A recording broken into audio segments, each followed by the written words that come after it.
ఆరాధించటము వాక్యం చదువుకుందాం రండి. నిర్గమకాండము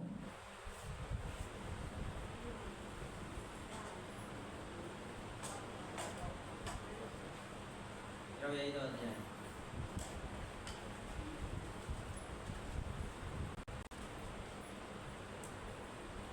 నిర్గమకాండము 25వ అధ్యాయము 6వ వచనం కలిసి చదువుదాం. Page number 65. నిర్గమకాండము 25వ అధ్యాయము 6వ వచనం. ప్రదీపమునకు తైలము, అభిషేక తైలమునకును, పరిమళ ద్రవ్యముల ధూపమునకును, సుగంధ సంభారములు. గత వారము ప్రదీపమునకు తైలం కొన్ని అనుభవాలు మనం జ్ఞాపకం చేసుకుంటూ వచ్చాము. దేవుడు ప్రత్యక్ష గుడారంలో తైలమును దేని కొరకు కోరుకుంటూ వచ్చాడు. పరిశుద్ధాత్మకు సాదృశ్యమైనటువంటి ఆ తైలము, ఆ యొక్క అనుభవాలు, దాదాపు 7 విషయాలను మీకు జ్ఞాపకం చేస్తూ వచ్చాక అనుభవాలు గుర్తున్నాయి ఎవరికైనా? కాబట్టి 7 అనుభవాలను ఆధారం చేసుకుని ప్రభుని మనము ఆరాధించడానికి దేవుడు సహాయం చేస్తూ వచ్చాడు. తర్వాత మనం చూస్తే 25వ అధ్యాయం 6వ వచనంలో అభిషేక తైలమునకును, పరిమళ ద్రవ్యముల ధూపమునకును, సుగంధ సంభారములు. కాబట్టి ఒకటేమో ప్రదీపమునకు తైలము, రెండవది అభిషేక తైలం. అంటే అభిషేకించడానికి ఉపయోగించేటువంటి తైలం. దేనికి అభిషేకము దేని కొరకు అనేటువంటి విషయాల గురించి, యాజకత్వం గురించి, అంటే యాజకులకు అభిషేకించేవారు. ఆ సందర్భంలో ఆ తైలం యొక్క ఉద్దేశము మనం జ్ఞాపకం చేసుకోవడానికి ప్రయత్నించేద్దాం. అయితే అంటాడు దేవునకు పరిమళ ద్రవ్యముల ధూపమునకు సంభారములు. ఈ తైలము తయారు చేయడానికి వాడేవాళ్ళు. ఇంకొకటి ధూపం వేయటానికి సాంబ్రాణి వేస్తారు కదా. సాంబ్రాణి వేసేది ఏంటి? సాంబ్రాణి ధూపమా? అది చిన్నపిల్లలకి పొగ వేస్తారు కదా, సాంబ్రాణి తీసుకొచ్చి ఏం చేస్తారు? నిప్పుల్లో వేస్తారు, అప్పుడు పొగ పైకి వస్తుంది. అలాగే ఆ ధూపము, ప్రత్యక్ష గుడారం ఉన్నటువంటి ధూపవేది దగ్గర యాజకులు వెళ్ళి ధూపం వేయడానికి ఈ తైలాలను ఉపయోగించేవారు. ఈ తైలము తయారు చేయడానికి ఉపయోగించినటువంటి వస్తువుల గురించి మనము జ్ఞాపకం చేసుకుందాం రండి. నిర్గమకాండము 30వ అధ్యాయం. ఈ తైలము తయారు చేయడానికి ఉపయోగించేటువంటి వస్తువులు దాదాపు 5 వస్తువులు మనం చూస్తాం. ఈ వారము ఒక వస్తువుల గురించి నేను జ్ఞాపకం చేయడానికి ప్రయత్నం చేస్తాను. సుగంధ సంభారములు అంటే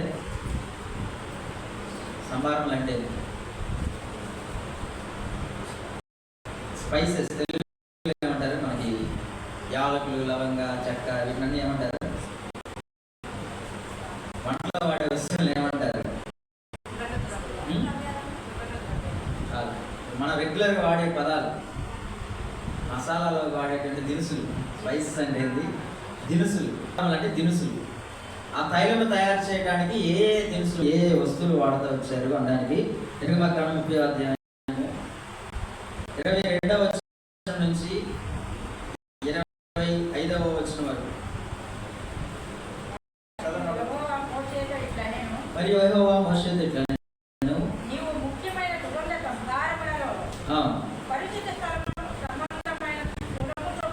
పరిశుద్ధ స్థల సంబంధమైన తులము చొప్పున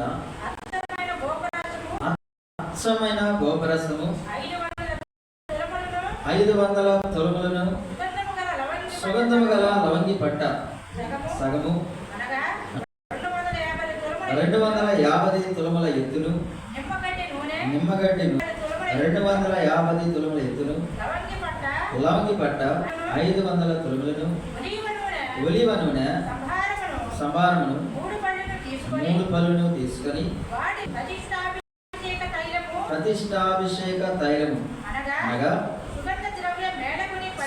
మేలకుని పని అయిన పరిమళ సంభారముగా చేయవలెను. అది ప్రతిష్టాభిషేక తైలం. ఆ వస్తువుల్ని అభిషేకించడానికి, యాజకత్వం చేసేటువంటి సేవకులని లేవీల్ని అభిషేకించడానికి, ఆ ధూపం మీద ధూపవేది దగ్గర ధూపం వేయడానికి ఇవి తైలాన్ని ఉపయోగించేవారు. కాబట్టి ఈ తైలము తయారీకి అవసరమైనటువంటి 5 రకాల వస్తువుల గురించి ఇక్కడ మాట్లాడుతూ వచ్చాడు. ఒక్కొక్క వారము ఒక్కొక్క వస్తువుల గురించి నేను జ్ఞాపకం చేయడానికి ప్రయత్నం చేస్తాను. మొదటిగా గ్రాంధిక భాష. బైబిల్ ఏ భాషలో ఏ విధంగా రాయబడిందంటే గ్రాంధిక భాష. వ్యవహారిక భాష ఉంటుంది, వాడుక భాష ఉంటుంది, సహజంగా మాట్లాడుకునేటువంటి మాటలు. ఇప్పుడు మనం అంటాం గ్రంథం అనేటువంటిది గ్రాంధిక భాష. పుస్తకం అంటే, గ్రంథం అంటే అర్థమైతే, పుస్తకం అంటే అర్థమైతే చెప్పాలి. పుస్తకం అంటేనే అర్థమైంది, అంటే సహజంగా వాడుకునేటువంటి, మనం మాట్లాడుకునేటువంటి భాష. కాబట్టి తెలుగులో కూడా రకరకాలు ఉంటాయి. కొన్ని పదాలు మనకి గ్రాంధికంగా అర్థం కావు. కాబట్టి వాటిని మనము ఇంగ్లీష్ వచ్చిన ఇంగ్లీష్ బైబిల్ చదివితే అర్థమవుతుంది. లేదు వ్యవహారిక భాష బైబిల్ కూడా అందుబాటులో ఉంటుంది, దాంట్లో చదివితే కూడా మనకి విషయాలన్నీ కూడా అర్థమవుతాయి. కాబట్టి అక్కడ రాయబడినటువంటి 5 వస్తువులు ఏంటి అంటే, మొట్టమొదటిగా గోపరసము, అంటే మన భాషలో బోలం. బోలం గురించి ఈరోజు నేను జ్ఞాపకం చేస్తాను. ఆ తర్వాత రెండవది మనం చూస్తే ఈ 30వ అధ్యాయం నిర్గమాకాండము 22వ వచనం నుంచి 23వ వచనం మనం చూస్తాం. సుగంధము గల లవంగి పట్ట సగము అంటాడు. దాల్చిన చెక్క ఏమాత్రం అర్థమవుతుందా? రెండవది దాల్చిన చెక్క. మూడవది నిమ్మకాయ నూనె. చూస్తుంటారేమో,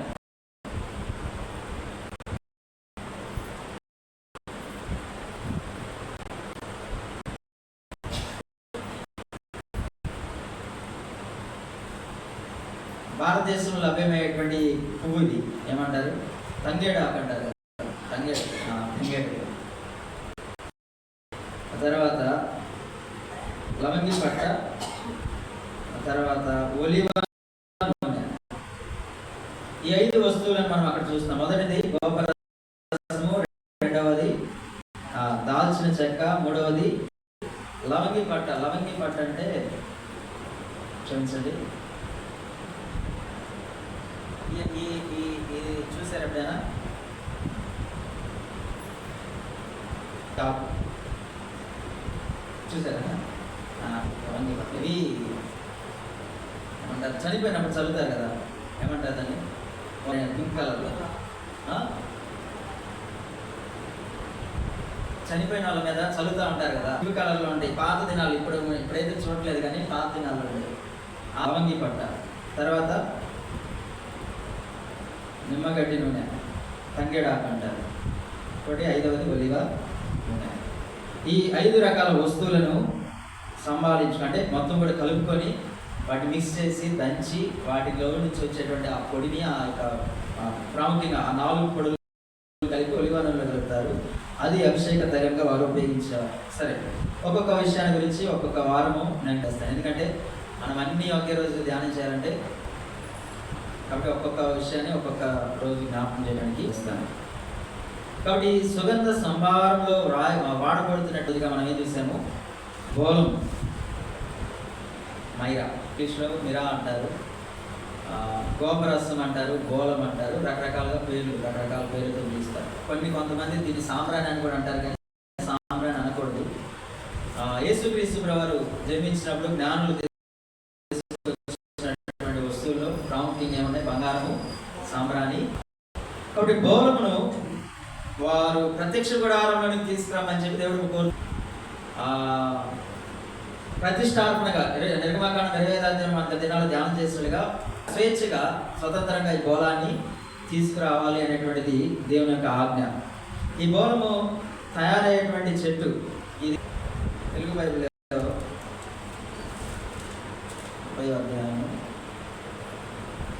గోపరసం అని ఉంది. అచ్చమైన ఇంగ్లీష్ బైబిల్ ప్యూర్ మిరా అని ఉంది. ప్యూర్ అంటే పవిత్రమైనటువంటి, లేకపోతే కల్తీ లేనటువంటిది. కళ్ళు తీస్తారు కదా, కళ్ళు చెట్టుని ఏం చేస్తారు? చెట్టులో నుంచి నేరుగా చుక్కగా పడతారు. అలాగే ఈ మిరా అనేటువంటి గోలం, ఆ యొక్క రసము కళ్ళులాగా బయటకు వస్తూ ఉన్నప్పుడు దాన్ని వారు పట్టుకొని తీసుకెళ్ళి, ఇది అరేబియా ప్రాంతంలో ఎక్కువగా లభించేటువంటి చెట్టు. బోళముని దేవుడు ఎందుకు కోరుకున్నాడు? ఒకేసారి క్రిస్మస్ సీజన్లో ప్రవేశించాం కాబట్టి ఆ 2 టాపిక్ ఒకేసారి కవర్ అవుతుంది. జాగ్రత్తగా వినండి. యేసుక్రీస్తు ప్రభువు పుట్టినప్పుడు వారు కూడా ఏం తీసుకొచ్చారు? కానీ బోళమును తీసుకొచ్చారు. ఇక్కడ కూడా దేవుడు ఏం కోరుకుంటున్నాడు? బోళాన్ని, గోపరసాన్ని కోరుకుంటున్నాడు. ఎందుకు ఈ బోళం ఉన్నటువంటి ప్రత్యేకత ఏంటి? దినాల్లో జ్ఞాపకం చేస్తాను కదా, ప్రతి వస్తువు అది చిన్నదే కానీ పెద్దదే కానీ సాదృశ్యంగా దేవుడు ప్రత్యక్ష గుడారాలను కోరుకుంటూ వచ్చాడు. ఇప్పుడు బోళం కూడా ఎవరికి గుర్తు?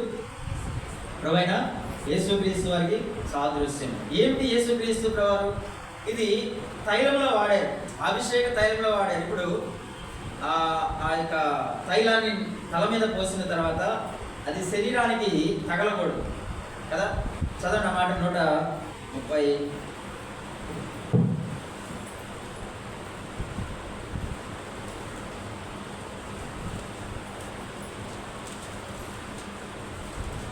మూడవ కీర్తన మొదటి 2 వచనాలు. 133వ కీర్తన మొదటి 2 వచనాలు. 133వ కీర్తన మొదటి 2 వచనాలు. సహోదరులు ఎంత మేలు, ఎంత మనోహరము, అది తల మీద పోయబడి అహరోను గడ్డము మీదుగా కారి అతని అంగీల అంచు వరకు దిగజారిన పరిమళ తైలము. తైలాన్ని వారు అభిషేకించడానికి వారి మీద పోసినప్పుడు అది తల మీద నుండి గడ్డం మీదుగా ఎక్కడ రాస్తుంది? అంగీ వరకు, అంటే చివరి వరకు. అంటే శరీరానికి ఆ యొక్క తైలము తగలకూడదు. అర్థమవుతుందా? ఆ తైలం అనేటువంటిది శరీరానికి తగలదు. కేవలము జుట్టు, తర్వాత గడ్డము, తర్వాత అంగీ చివరి వరకు కూడా కారుతుంది ఆ తైలం. అంటే శరీరానికి సంబంధించినటువంటిది కాదు, ఇది ఆత్మ సంబంధమైనటువంటిది, ఇది దైవికమైనటువంటిది అనేటువంటి దానికి గుర్తుగా దేవుడు అలాగే వారికి ఆ ఏర్పాటును కలిగిస్తూ వచ్చినాడు. ఎందుకంటే ఈ యాజకులందరూ కూడా ఎవరికి సాదృశ్యం? ఇక్కడ ప్రత్యక్ష గుడారంలో పనిచేస్తున్నటువంటి యాజకులందరూ ఎవరికి సాదృశ్యం? యేసు ప్రభువుకి సాదృశ్యం. అంటే రాబోతున్నటువంటి ఆ యేసుక్రీస్తు ప్రభువుకి సాదృశ్య రూపమైనటువంటి యాజకుడు వారి మధ్య నిలవబడతా ఉన్నప్పుడు ఆ తైలము ఎలాగైతే శరీరాన్ని తాకకుండా ఉంటుందో, చూడగానే అరే ఈ తైలము శరీరాన్ని తాకడం లేదు, ఇది పరసంబంధమైనటువంటిది, కాబట్టి రాబోతున్నటువంటి యేసుక్రీస్తు ప్రభువు కూడా పరసంబంధమైనటువంటి వాడు అనేటువంటిది ప్రజలు అర్థం చేసుకోవాలి. అర్థమైందని చెప్పింది. అంటే శరీర సంబంధి అయినటువంటి వాడు కాదు మన విమోచకుడు, ఆత్మ సంబంధి అయినటువంటి వాడు, పర సంబంధమైనటువంటి వాడు. శరీరమునకు ఈ విమోచన ఈ క్రమంలో, లేకపోతే రక్షించేటువంటి క్రమంలో శరీరమునకు ఏమాత్రం కూడా అవకాశము లేదు అనేది ఇశ్రాయేలు తెలుసుకోవాలి. కాబట్టి పరిమళ తైలము పోయబడిన తర్వాత సువాసన భరితమైనటువంటిది ఆ యొక్క యాజకుడు ఆ ప్రజలలోనికి వస్తూ ఉన్నప్పుడు ప్రత్యేకతను జ్ఞాపకం చేస్తాడు. దేవుడు చాలా స్పష్టంగా చెప్పాడు, ఈ తైలము ఎవరు పడితే వాళ్ళు వాడటానికి కేవలము యాజకులు మాత్రమే వాడాలి, యాజకుల మీద మాత్రమే. కాబట్టి యాజకుడు వస్తాం, కొంతమంది ముస్లిమ్స్ వస్తూ ఉన్నప్పుడు వాళ్ళు హాల్లోకి రాగానే ఏమొస్తుంది? స్మెల్ వచ్చేస్తుంది, ప్రత్యేకత. కాబట్టి ఈ తైలములు కలిగినటువంటి ఆ యాజకుడు ప్రజల మధ్యకి వచ్చినప్పుడు ఆ సువాసన ద్వారా ప్రజలు తెలుసుకోవాల్సిన విషయాలు కొన్ని ఉన్నాయి. ఈ సువాసన ఎలా వచ్చింది అంటే ముందుగా బోళం అందులో.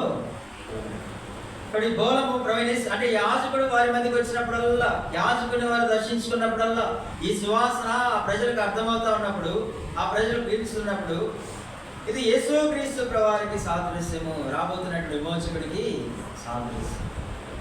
చూడండి, దేవుడు ప్రత్యక్ష గుడారం ఎంత గొప్ప మర్మాలను దాచించుతూ వచ్చాడు. ఆ యాజకుడు నడిచి వస్తూ ఉంటే ఆ వాసన ద్వారా యేసు ప్రభువు ఎవరో తెలుసుకోవాలి. అది వారి యొక్క ఆ యొక్క ప్రత్యక్ష గుడారంలో ఉన్నటువంటి ఉద్దేశం.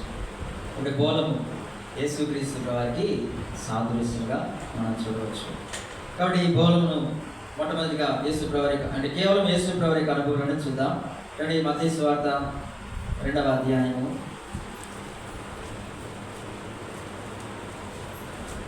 2వ అధ్యాయము 10-11 వచనాలు.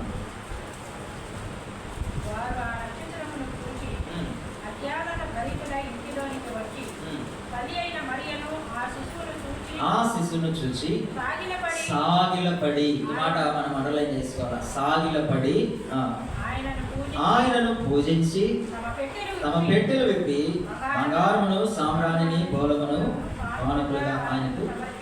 మొదటిగా జ్ఞానులు సాగిలపడ్డారు, రెండవదిగా పూజించారు. ఎవరు పూజిస్తారు? ఎవరిని పూజిస్తారు చెప్పండి? పూజ అనేటువంటిది ఎవరికి సంబంధించింది? నన్ను పూజిస్తారా మీరు? పూజ అనేటువంటిది దైవికమైనటువంటిది కదా. భగవంతునికి ఏంటది? అనుసంధానం చేస్తాం. పూజలో ఉపయోగించేటువంటి ఆ ధూపము ఈ మనిషిని ఆ దేవుడిని ఏం చేస్తుందంట? ఏకం చేస్తా ఉంది, అనుసంధానిస్తుంది, సమాధానపరుస్తుంది. కాబట్టి వారు బోలమును తీసుకొచ్చి, అంటే బంగారం సామ్రాణి మన సందర్భాన్ని బట్టి బోలాన్ని తీసుకున్నారు. బోలము తీసుకొచ్చి యేసుప్రభువారి ఎదుట సాగిలపడి, జాగ్రత్తగా వినండి, ఆయన అప్పటికి అద్భుత కార్యాలు చేయగా, సూచిక్రియలు చేయగా, మనకు వారి కొరకు ప్రాణం పెట్టాల, రక్తం కార్చల. సామాన్యమైనటువంటి బాలుడు, 2 సంవత్సరాల వయసు కలిగినటువంటి బాలుడు, అలాంటి ఒక చిన్న బిడ్డ దగ్గరికి వచ్చి సాగిలపడి పూజ చేస్తూ ఉన్నారంటే వారు ఆ బాలుడైనటువంటి యేసుక్రీస్తుని దేవునిగా అంగీకరిస్తూ ఉన్నారు. ఒకటి బోలము యేసుక్రీస్తు ప్రభువారి యొక్క, అంటే ఆయన మనిషి దేవుడై ఉండి మానవుడిగా వచ్చినటువంటి అనుభవాన్ని జ్ఞాపకం చేస్తూ ఉంది. ఆయన దైవత్వాన్ని కాదు, కానీ తను తగ్గించుకొని దేవుడై ఉండి మనుషుడిగా వచ్చినటువంటి ఆయన యొక్క సమర్పణను జ్ఞాపకం చేస్తూ ఉంది. కాబట్టి వారు బోలాన్ని సమర్పించడం ద్వారా మానవ రూపంలో లేకపోతే మనుషుడిగా భూమి మీద జన్మించినటువంటి ఆ దైవత్వాన్ని, ఆ దేవుణ్ణి వారు అంగీకరించినటువంటి స్థితిని జ్ఞాపకం చేస్తూ ఉంది. రండి, ఫిలిప్పీయులకు రాసిన పత్రిక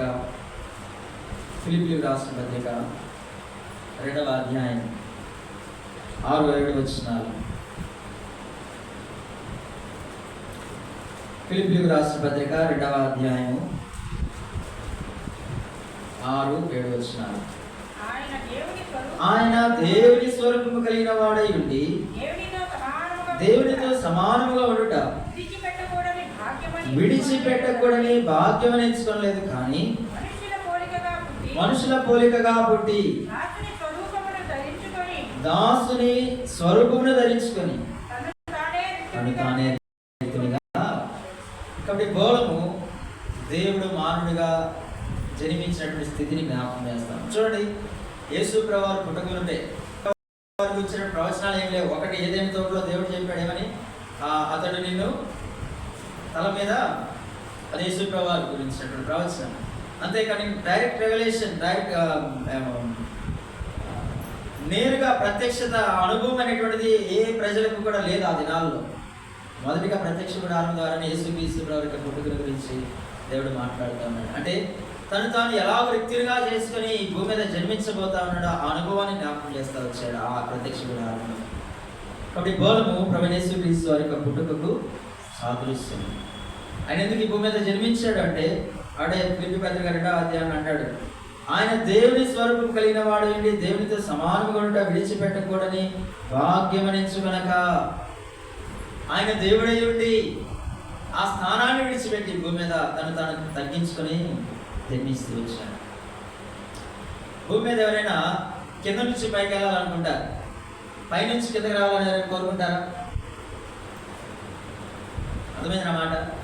తక్కువ స్థితి నుంచి పై స్థితికి వెళ్ళాలని ఎవరైనా కోరుకుంటారు. ఇప్పుడు 100 రూపాయలు ఉన్నాడు, 1000 రూపాయలు సంపాదించాలని కోరుకుంటాడు. అంతేకాని 1 కోటి రూపాయలు ఉన్నాడు, 1,00,000 రూపాయలు కావాలని కాస్త అనుకుంటాడా? అనుకోడు. కానీ ఒక్క దేవుడు మాత్రమే. ఎందుకు ఈయన దేవుడు అంటే ఇదే కారణం, తను తగ్గించుకున్నాడు కాబట్టి. భూమి మీద ఎవరో చేయలేనటువంటి పని. ఎంత తగ్గించుకున్నాడంటే చివరికి అంటాడు,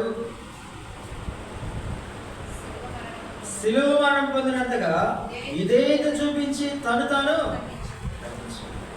ప్రాణం పెట్టేంతగా తను తగ్గించుకోవచ్చు. కాబట్టి ఆయన పుట్టుకే శ్రేష్టమైనది. ఎందుకు ఆయన పుట్టుక శ్రేష్టమైనదంటే, ఈ భూమి మీద ఎవరు చేయలేనటువంటి పని ఆయన నీ కొరకు నా కొరకు చేసుకోవచ్చు.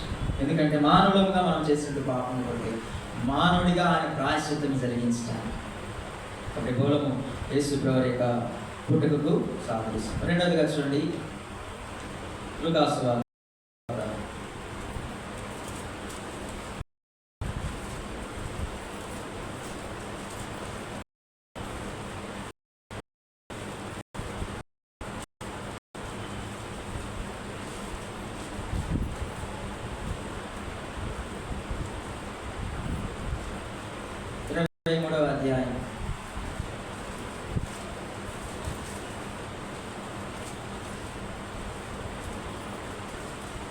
లూకాసు వార్త 23వ అధ్యాయం 25వ వచనం.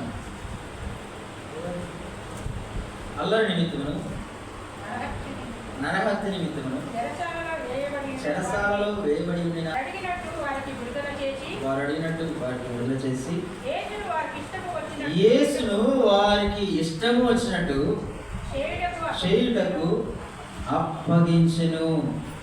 యేసు ప్రభువు భూమి మీద జన్మించినటువంటి అనుభవమే శ్రేష్టమైనదంటే భూమి మీదకి వచ్చిన తర్వాత మనుషుల చేతికి అప్పగించబడి ఎట్లా అంటే ఆయన వారికి ఇష్టం ఏమి చేసినా సరిపోకుండా. అందుకే అరచేతులతో గుద్దారు, ముఖం మీద ఉమ్మి వేశారు, తలకు ముళ్ళకిరీటం పెట్టారు, ఎగతాళి చేశారు, అవమానపరిచారు, గోల చేశారు. ఇదంతా జరిగింది ఒక్క రాత్రిలోనే. ఒక్క రాత్రిలో యేసు ప్రభువు ఒక మనిషిని ఎంత మానసికంగా హింసించాలో అంతగా హింసిస్తూ వచ్చారు. ఆ తర్వాత లూకాసు వార్త 23వ అధ్యాయం కిందకి రండి, కొంచెం కిందకి వెళ్తే 37వ వచనం, 36, 37 వచనాలు. అంతటా సైనికులు ఆయన ఎదుకు వచ్చి ఆయనకు చిరకనిచ్చి, నీవు యూదుల రాజు అయితే నిన్ను నీవే రక్షించు. చిరకనిచ్చారు. ఎందుకు చిరక? చూడండి 19వ అధ్యాయం యోహాను సువార్త, యోహాను సువార్త 19వ అధ్యాయం 28వ వచనం. అది తర్వాత సమస్తమును అప్పటికి సమాప్తమైనదని యేసు ఎరిగి లేఖనము నెరవేరునట్లు నేను దప్పికొనుచున్నానని తిరుపతి యొక్క ఒక పాత్ర అక్కడ పెట్టబడి ఉండేది కనుక వారు ఒక స్పంజి చిరకతో విశ్వం కొడుకు తగిలించి ఆయన నోటికి అందించిరి. యేసు ఆ చిరక పుచ్చుకొని సమాప్తమైనదని చెప్పి తల వంచి ఆత్మను అప్పగించి ఈ చిరక రండి. మత్తయి సువార్త 27:34లో ఒక్కొక్క భక్తుడు ఒక్కొక్క అనుభవంలో జ్ఞాపకం చేస్తూ వచ్చాడు. మార్క్స్ వార్త 27వ అధ్యాయం 34వ వచనం. క్షమించండి, మత్తయి సువార్త 27:34. మత్తయి సువార్త 27:34. చేదు కలిపిన ద్రాక్షారసం ఆయనకు త్రాగనిచ్చిరి. 15వ అధ్యాయం మార్క్స్ వార్త 15వ అధ్యాయము మార్క్స్ వార్త 23వ వచనం. మార్క్స్ వార్త 15వ అధ్యాయము 23వ వచనం. బోళము కలిపిన ద్రాక్షారసం ఆయనకి ఇచ్చిరి కానీ ఆయన దాన్ని పుచ్చి కొనలేదు. 3 వచనాలు మనం చూసాం. ఆయన దప్పికొండా ఉన్నప్పుడు సహజంగా నీళ్ళు ఎవరు? మీరు ఎప్పుడైనా గమనించారా? మనిషి చనిపోతాడు అన్నప్పుడు నీళ్లు తాగనివ్వరు. గమనించారా లేదా? ఏదైనా స్ట్రోక్ వచ్చినప్పుడు కానివ్వండి. చేదు కలిపినటువంటి ద్రాక్షారసం అన్నాడు మత్తయి. మార్పు వచ్చేసరికి బోలం కలిపినటువంటిది అంటాడు. అంటే చేదు అంటే ఏంటి? ఇక్కడేమో చేదు కలిపిన ద్రాక్షారసం అన్నాడు, ఇక్కడేమో బోలం కలిపిన ద్రాక్షారసం. అంటే బోలం అంటే ఏంటి? చేదైనటువంటిది.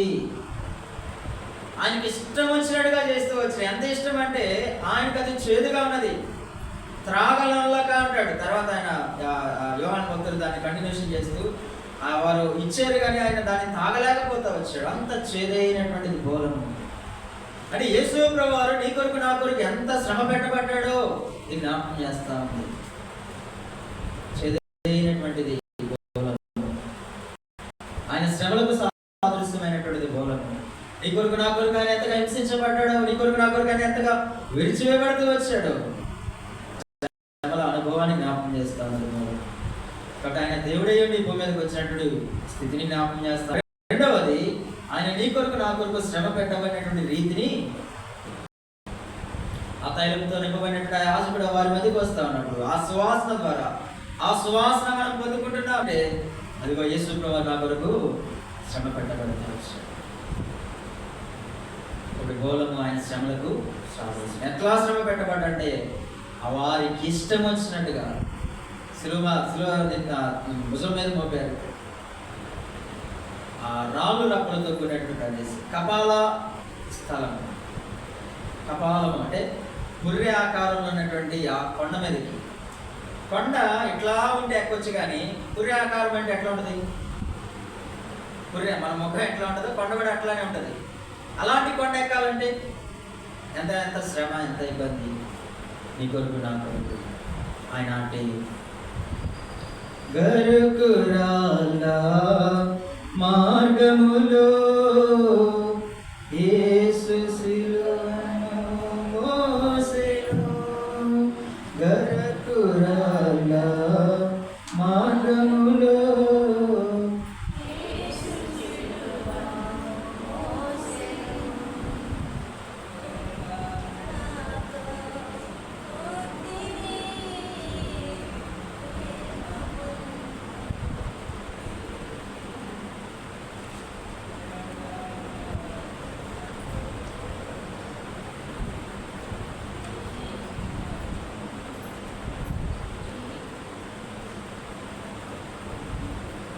గరుకురాల మార్గములో బరువు సిలువను మోసెను. కొరడాలతో కొట్టిరి దేహమంతా చీలెను. కొరడాలతో కొట్టిరి దేహమంతా చీలెను. ఆకలి మార్గములో యేసు సిలువను మోసెను. ఆకలి మార్గం. సహజంగా చర్మం జీవిద్దా, దేహం జీవిద్దా? చెప్పాలి. కొరడాతో కొడితే చర్మం చేయాలా, దేహం చేయాలా? చర్మం. కానీ యేసు ప్రభువాన్ని ఎట్లా కొట్టారంటే దేహమంతా చీల్చబడేంతగా 39 దెబ్బలు కొడతా ఉంటే ఆ వీపంతా కూడా దున్నబడినటువంటిగా, అంటే శరీరం అంతా కూడా చీల్చిపోయింది. అంతగా దేవుడు నీ కొరకు నా కొరకు శ్రమ అనుభవిస్తూ వచ్చాడు. బోలం ఆయన శ్రమలకు సాదృశ్యం. మూడవదిగా జ్ఞాపకం చేస్తాను, రండి మత్తయి సువార్త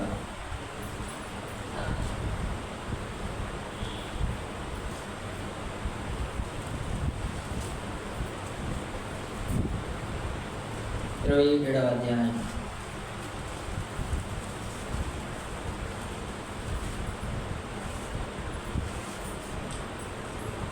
యాభై 58వ వచనం చదవండి.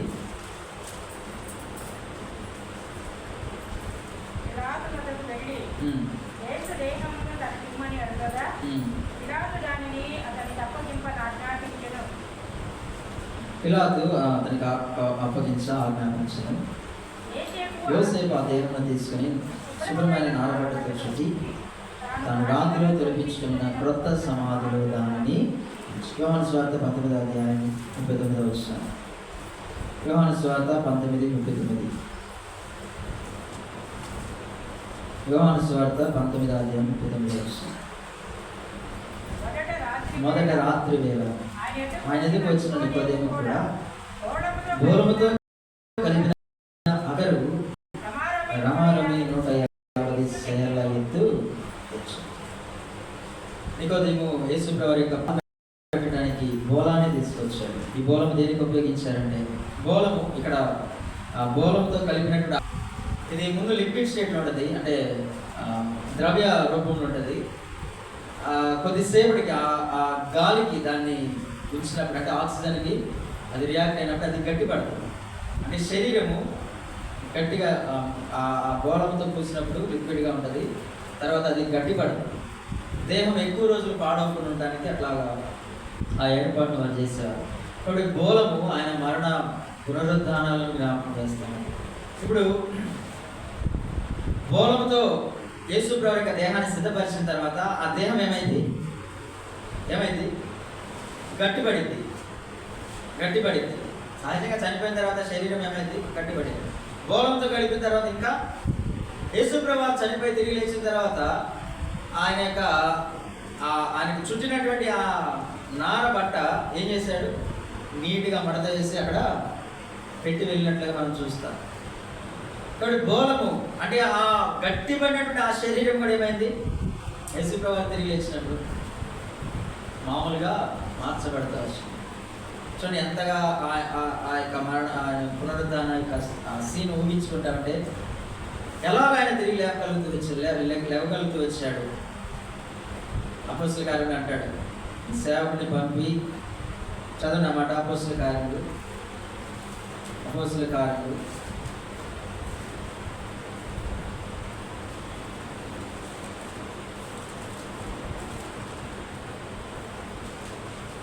31వ వచనం, 2వ అధ్యాయం 31వ వచనం.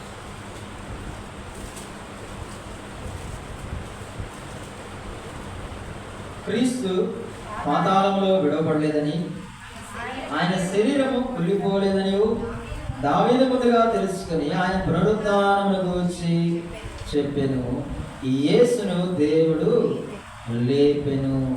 24వ వచనం అంటాడు, మరణం ఆయన బంధించినట్టు అసాధ్యము కనుక దేవుడు మరణ వేదనలు తొలగించి ఆయనను, కాబట్టి బోలము ఆయన మరణ పునరుద్ధానాన్ని జ్ఞాపకం చేస్తాడు. నీ కొరకు నా కొరకు ఆయన చనిపోయి తిరిగి లేపబడుతూ వచ్చాడు. ఈరోజున మనందరికీ ఉన్నటువంటి గొప్ప నిరీక్షణ, చనిపోయిన తర్వాత మనం కూడా ఏం చేయబడతాం, తిరిగి. ఇవన్నీ జరగకముందే ప్రత్యక్ష గుడారంలోని ఈ బోలమును ఆ తైలాభిషేకం ఉంచడం ద్వారా సర్వ సమాజానికి దేవుడు ఒక గొప్ప స్వార్థను ప్రకటిస్తూ వచ్చాడు, రాబోతున్నటువంటి యేసు క్రీస్తు ప్రభువుని గురించి. కాబట్టి ఇది నా 3వ అనుభవం. 4వది జ్ఞాపకం చేసి నేను ముగిస్తాను. అంటే ఎస్తేరు గ్రంథం 14 కూడా ధ్యానం చేస్తా వచ్చా మరొకసారి. 2వ అధ్యాయం 12వ వచనం.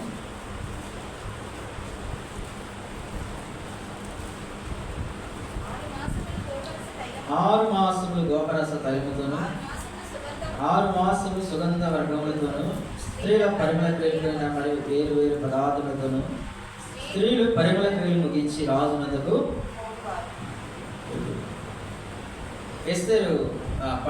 ఎస్తేరుని రాజు కోటలోనికి తీసుకెళ్ళిన తర్వాత వెంటనే రాజు దగ్గర తీసుకెళ్ళాలి. ఏం చేశారు, సంవత్సరం పాటు ఎస్తేరుని దూరంగా పెట్టారు. దూరంగా పెట్టి ఏం చేశారంటే 6 మాసంలేమో గోపరస తైలముతో, 6 మాసంలేమో సుగంధ ద్రవ్యములతో. అంటే మొదటి 6 నెలలు ఆమెను శుభ్రపరచడానికి, ఆమె శరీరం, మనం స్నానం ఒక పూట 2 పూటలు స్నానం చేస్తే మన శరీరంలో ఉన్నటువంటి మాలిన్యము, రాజు దగ్గరికి వెళ్ళాలంటే ఎంత పవిత్రంగా ఉండాలంటే 6 నెలల పాటు ఈ గోరముతో స్నానం చేయాలి. అర్థమైందా? రాజు ఎంత పవిత్రుడో, ఎంత పవిత్రతను కోరుకుంటున్నాడు. నా మాటలు అర్థమవుతుందా? ఒక స్త్రీ రాణిగా చేయబడాలి, రాజు సమకూలంలోనికి వెళ్ళాలంటే ముందు 6 నెలలు పవిత్రపరచుకోవాలి తను. ఎందుకు గోపరస స్నానం అంటే పవిత్రత, తన శరీరంలో ఉన్నటువంటి మాలిన్యం అంతా కూడా తీసివేయబడాలి. మరొక 6 నెలలు పరిమళ ద్రవ్యంతో ఆమె సిద్ధపరచబడి అప్పుడు రాజు దగ్గరికి, సామాన్యమైనటువంటి ఆశ్చర్యోష రాజు దగ్గరికి వెళ్ళాలంటే ఇంత పవిత్రత కావాల్సి వస్తే, అసమాన్యమైనటువంటి పరిశుద్ధుడైనటువంటి దేవాది దేవుడిని కలుసుకోవాలంటే మన జీవితంలో మనం ఎంత పవిత్రత కలిగి ఉండాలి. అందుకనే అంటే పవిత్రతను మనకు ఆపాదించడానికి, మనకు అనుగ్రహించడానికి యేసు ప్రభువు ఈ భూమి మీద జన్మించి మన కొరకు కార్యాలన్నీ కూడా జరిగిస్తూ వచ్చాడు. చివరికి మాట జ్ఞాపకం చేసుకొని మన ప్రభుని ఆరాధిద్దాం. రండి, హెబ్రీయులకు రాసిన పత్రిక 7వ అధ్యాయం 26వ వచనం. హెబ్రీ పత్రిక 7వ అధ్యాయం 26వ వచనం. పవిత్రుడును నిర్దోషి నిష్కల్మషుడు పాపుల్లో చేరక ప్రత్యేకంగా ఉన్నవాడు ఆకాశ మండలం కంటే మీకు హెచ్చైన వాడిన ఇటు ప్రధాన యాజకుడు మనకు సరిపోయాడు. ఎస్తేరు ఒకసారి జ్ఞాపకం చేసుకోండి. దేవుడి దగ్గరికి వెళ్ళాలంటే మనకి ఎన్నిసార్లు స్నానం చేయాలా, ఎంత పవిత్ర. ఎందుకంటే హృదయం అన్నిటికంటే మోసకరమైనది, అది ఘోరమైన వ్యాధి కలది. మార్క్స్ 7వ హృదయంలో నుండి అనేకమైనటువంటి అపవిత్రమైనటువంటివన్నీ కూడా లోపల నుండి వచ్చి మనల్ని అపవిత్రపరుస్తామంటే, ఈ భూమి మీద మనల్ని పవిత్రపరిచేటువంటిది, ఈ భూమి మీద మనల్ని పరిశుద్ధతలో నడిపించేటువంటి ఆ సాధనం ఏది కూడా లేని దినాల్లో యేసు ప్రభువు ఈ భూమి మీద దిగి వచ్చి ఆయన పవిత్రుడైండి, ఆయన రక్తదారులో మన ప్రతి పాపము దోషము పరిహరించి మనం పవిత్రులుగా చేసి యాజకుడు వచ్చి అందరి మీద ఆ తైలం చల్లలా. ఇప్పుడు ఏదో తైలాభిషేక పండుగలు అని జరుగుతూ ఉంటాయి, చూసారు విన్నారా? తైలాభిషేక పండుగలు. యాజకుడు వచ్చేవాడు అంతే, తైలం తీసుకొని ఇట్లా చల్లటాలు ఏం లేవు. యాజకుడు రావడంతోనే ఆ సువాసన ఆ ప్రదేశంలో వ్యాపించి ఆ సువాసన ద్వారా ప్రభుని ఆరాధించారు ఆనాడున్నటువంటి ఇశ్రాయేలీయులు. కాబట్టి యేసు ప్రభు వచ్చి మన మీద చల్లాల్సిన అవసరం, ఆయన రావడంతోనే ఆయన సువాసన మనకు కూడా సంపాదించారు, మనలో ఉన్నటువంటి కల్మషం అంతా కూడా తొలగించాడు. ఎఫెసీ పత్రిక 5వ అధ్యాయం 2వ వచనంలో అంటాడు, క్రీస్తు మనల్ని ఏం చేశాడంట? పరిమళ వాసనగా ఉండటకు తను తాను. ఎఫెసీలో రాసిన పత్రిక 5వ అధ్యాయం 2వ వచనం, క్రీస్తు మిమ్మల్ని ప్రేమించి పరిమళ వాసనగా ఉండటకు మన కొరకు తను తాను దేవునికి అర్పణగా బలిగాను అర్పించు. కాబట్టి నాడు మనందరం కూడా పవిత్రపరచబడినాము. యేసు ప్రభు వచ్చుటతోనే కదా వారు ఆయన తట్టు చూడగా వారికి ఏం కలిగింది? మనం ఆయన వైపు చూడగానే మన జీవితం మార్చబడింది. అయితే మనల్ని మార్చడానికి ఆయన పొందినటువంటి శ్రమలు, మన కొరకు పరలోకాన్ని విడిచి భూమి మీద జన్మించాడు, మన కొరకు ఎంతగానో శ్రమ పెట్టబడుతూ వచ్చాడు, చనిపోయాడు, సమాధి చేయబడ్డాడు, తిరిగి 3వ దినాన లేపబడి ఈనాడు మనందరిలో కూడా ఏం చేస్తా ఉన్నాడు? పవిత్రపరుస్తా ఉన్నాడు. ఒకప్పుడు నా పాప స్థితి, నా యొక్క అతిక్రమం, నా దోషములు నా మీదుగా పొలి పారుతూ ఉన్నప్పుడు వాటన్నింటిని కూడా తీసేసి ఈనాడు నీవు నన్ను పరిమళ వాసనగా ఉంచావు, నీకెంతో వందనాలని చెప్పి ప్రభుని మనం ఆరాధించాలి. 45వ కీర్తన 8వ వచనం అందరం కలిసి చదువుదాం. 45వ కీర్తన 8వ వచనం.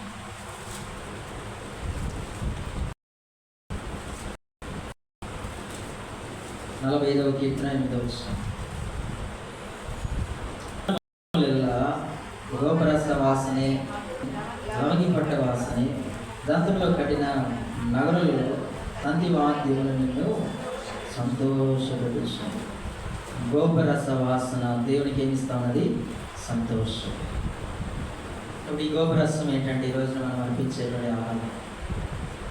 ఈ ఆరాధనను బట్టి 45వ కీర్తనలోనే 11వ వచనం, ఈ రాజుని ప్రభు అతడిని సౌందర్యం కోరినవాడు అతనికి నమస్కరించు. రాజు సౌందర్యాన్ని కోరుతా ఉన్నాడు. ఏంటి ఆ సౌందర్యం అంటే? నమస్కారం చేయడమే. కాబట్టి ఎలాగో మనం ఆయన సంతోషపరచగలమంటే మనము ఈ సువాసన భరితను, సువాసనను పొందుకొనిన వారమే. ఈ సువాసనను వెదజల్లుతా ఉన్నప్పుడు ప్రభు మనల్ని బట్టి సంతోషించేవాడు ఉంటాడు. కాబట్టి ఈ సువాసన మనకి ఎట్లా వచ్చిందండి? ప్రభు యేసుక్రీస్తు వారిని బట్టి, ఆయన మన కొరకు చేసినటువంటి క్రైమ్ను బట్టి, ఆయన మన కొరకు చేసినటువంటి క్రియలను బట్టి. కాబట్టి మధ్యాహ్న కాల సమయంలో ప్రభా బోలమును మా గమనంలో తీసుకొచ్చావు. బోలమును నీవు కోరుకున్నావు. బోలము శ్వాసనిచ్చిన అది నాలో. ఇప్పుడు ఈ బోలము నేను కూడా కలిగి ఉండాలని నాకు బదులుగా ప్రభు యేసుక్రీస్తు అని భూమికి పంపించి ఆయన కలువరి శిలువలో ఆయన రక్తదాన ప్రతి పాపమును దోషము కడిగి పవిత్రపరిచి నీ బిడ్డగా చేసుకుని ఈ రోజున ఆరాధన కోరుకున్నావు. కాబట్టి ఈ రోజున మనం అర్పించవలసినటువంటి బోలం ఏంటంటే మన ఆరాధన. వాళ్ళైతే బోలాన్ని తీసుకొచ్చారు, ఆ అరణ్యంలోనికి వెళ్ళారు, ఆ చెట్లను చూశారు, ఆ చెట్లో మరి ఆ యొక్క కత్తి తీసుకొని ఘాట్లు పెట్టి ఆ యొక్క అచ్చమైనటువంటి గోపరసాన్ని వారు తీసుకొచ్చి ప్రత్యక్ష గుడాలను దేవునికి అర్పించారు. కానీ ఈ రోజున మనము మన నుంచి దేవుడు కోరుకున్నటువంటి బోలం ఏంటంటే ఆత్మ సంబంధమైనటువంటి. దేవుడు ఆత్మగా ఆయన ఆరాధించేవారు ఆత్మతోనూ సత్యం. కాబట్టి మన హృదయంలో దేవుని కలిగిన వారిని ఆ ప్రభుని మనము ఆరాధించేవారు. అందరూ లేచి నిలబడి చరణం పాడుకుందాం.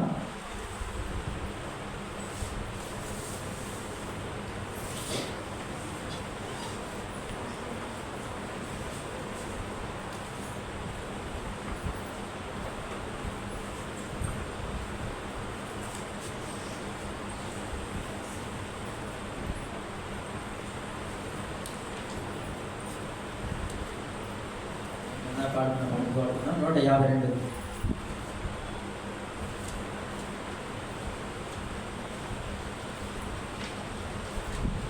పాట వస్తున్నాం 152.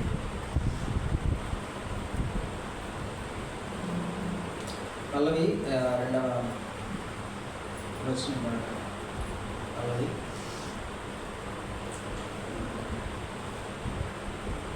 ఓ ప్రియుడా నా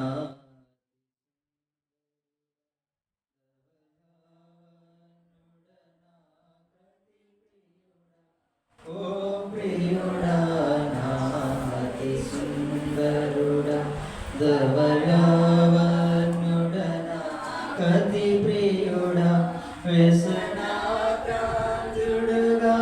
మార్చబడి వ్యసనాక్రాంతుడు నీ సొగసును నాకు నొసగితివి నీ సొగసును నాకు నొసగితివి నీ చల్లని వృక్షపు నీడలలో నేనానందభరితుడనై నీ చల్లని వృక్షపు నీడలలో నేనానందభరితుడనై బలురాకసి వృక్షపు బలురాకసి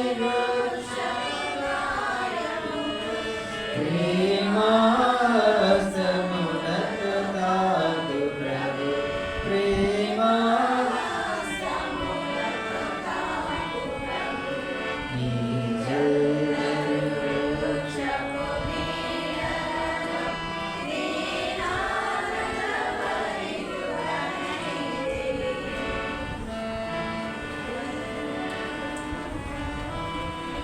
కూర్చోండి. సమయంలో మార్చి బిగ్గరగా క్లుప్తంగా ఆరాధించండి.